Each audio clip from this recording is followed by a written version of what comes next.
Greetings, everybody. Welcome to the YouTube channel for the Weird Sisters 13.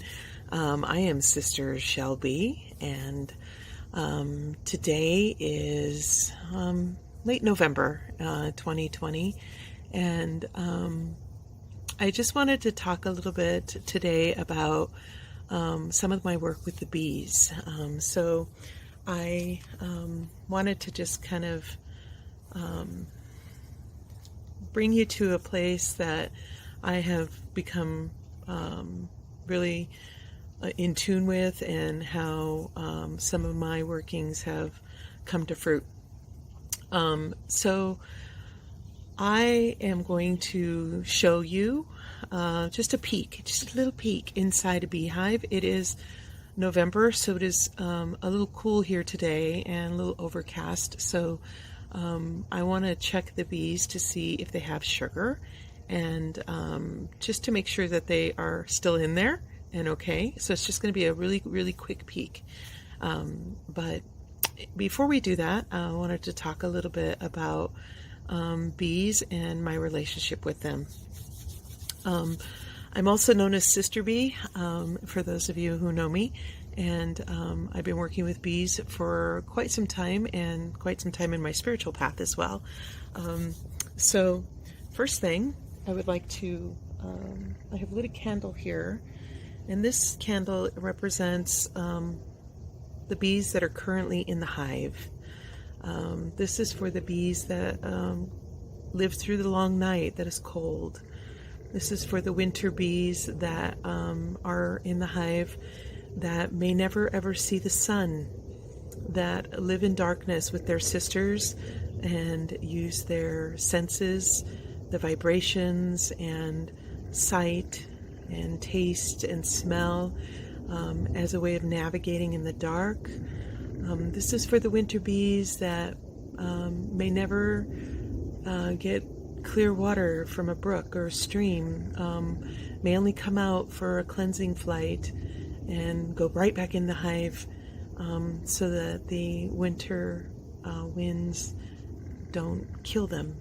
Or for the winter bees that decide to just go for it, and they fly from the entrance of the hive into the sun and die, so that their sisters don't have to clean up after them.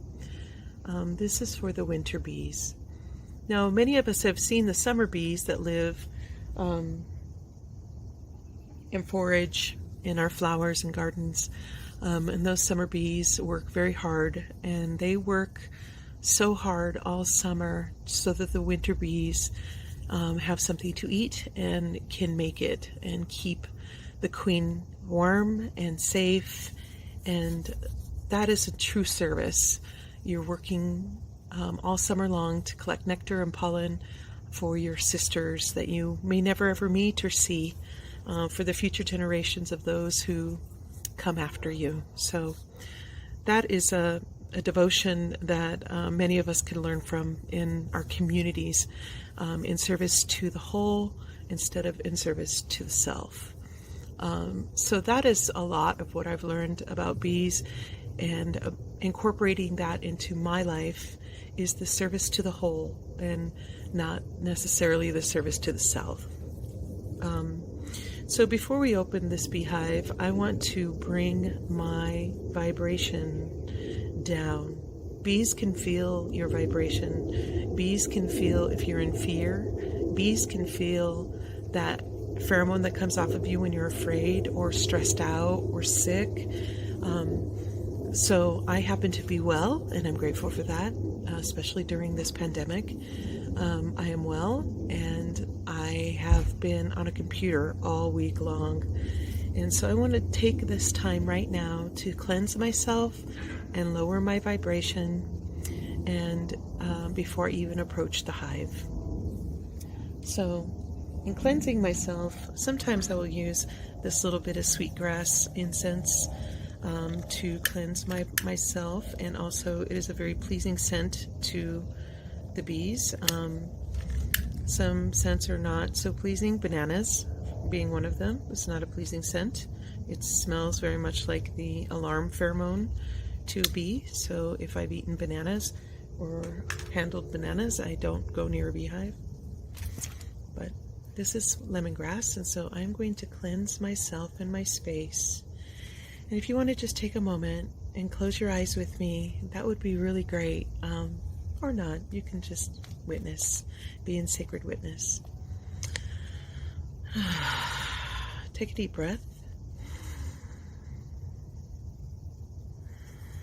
I'm going to cleanse my aura and cleanse my vibration so that I bring my vibration down to the hum of the hive and to the vibration of the bee.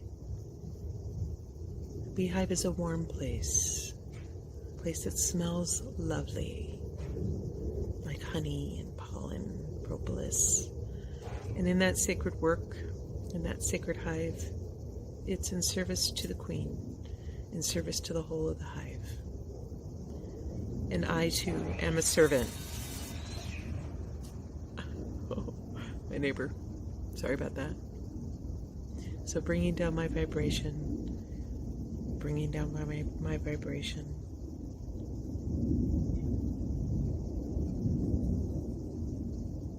And being a steward and a beekeeper, connecting to the earth, understanding that the mother has given me a small square footage of land to put this beehive, and she chooses whether or not I can keep bees. They choose whether or not they wish to live here. I am just the steward. The bees keep me.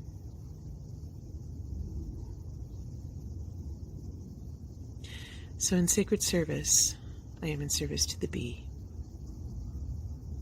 and to the queen, and to the mother.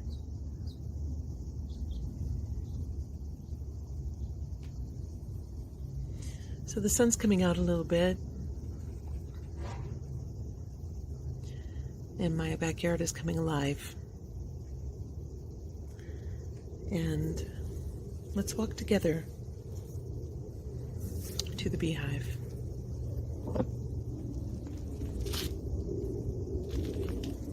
Okay. I'm going to turn this around.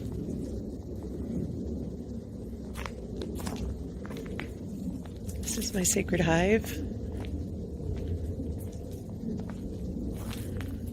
Home to the bee. The entrance is still.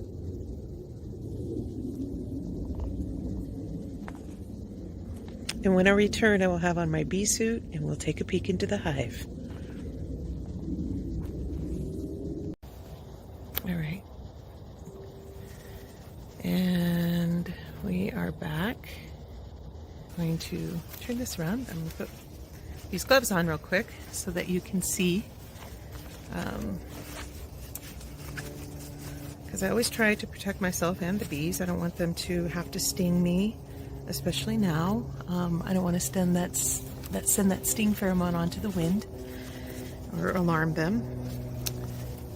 I'm going to pull my hair back a little bit. Put my veil on.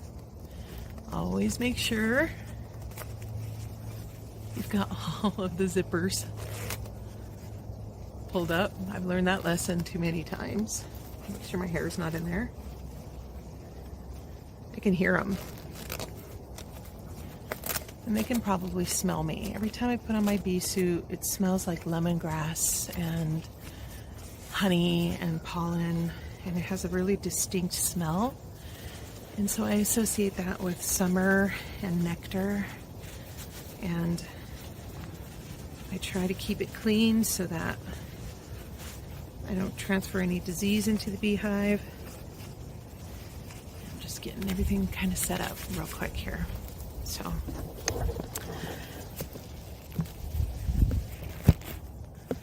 I'm gonna try and move this camera so that it's facing out so you can see. I have to take my glove off for that.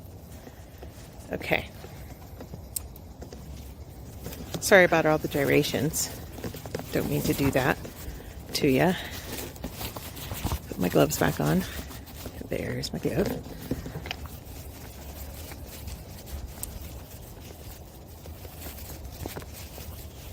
All right, so we'll see how I do with this one-handed, and hopefully you'll be able to see what's going on. I'm going to take this off real quick. Now I don't want to take this off because that will take the heat out. So all I want to do is lift this a little bit. I want to see if there's sugar in there.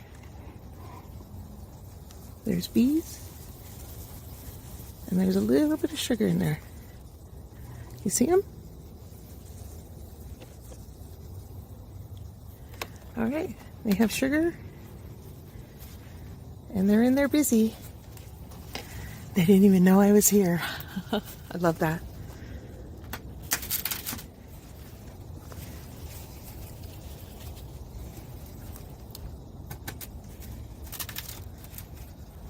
So that's the entrance of the beehive. That's another entrance to the beehive.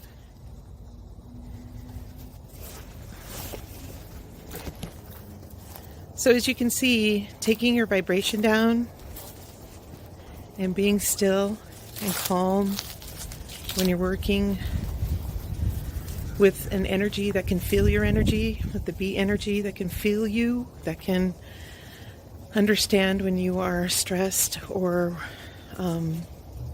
worried. Those are really important things to understand. So I just wanted to share that little piece with you, and I hope that you were able to kind of get an idea of what it's like to open a beehive really quickly, just to see. They look like they were busy in there, and there was lots of bees and very happy and very quiet. So the entrance to the beehive is very quiet right now, and you wouldn't even know that there were thousands and thousands and hundreds of bees in there, in that beautiful beehive. Anyway, blessed be. I hope you're well. Take care of yourselves and each other.